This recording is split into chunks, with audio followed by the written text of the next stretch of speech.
Hello everyone, once your app is live, you need to know what actually happening behind the scene. Are request failing? Is something slow? Is a query stuck?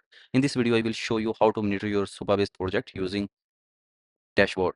Open your Supabase project and on the left sides, you can find the observability tabs. Click on it. This open the API gateway dashboards where you can see every request hitting your project, how many from where and how they are performing all in the real time.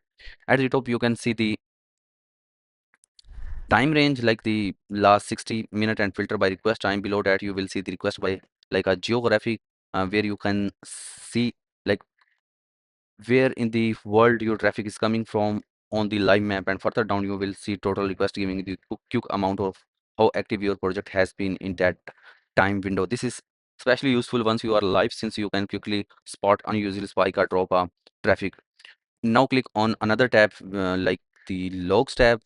Once you click this, give you a detailed searchable history of everything happening in your project: API requests, authentication events, database queries, and errors. If something break in your app, this is first place to check. You can search by status code like error in the 400 or 500 range and see exactly what request caused the problem and when.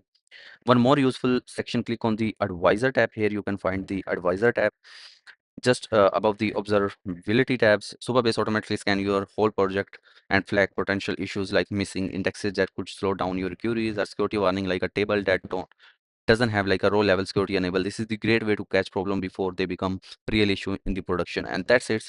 Now you know how to monitor your Supabase project health, traffic, and errors all without writing any single line of code. If this helped, subscribe for more no code Supabase tutorial. Let me know in the comment which feature you want cover next. See you in the next video. Bye bye.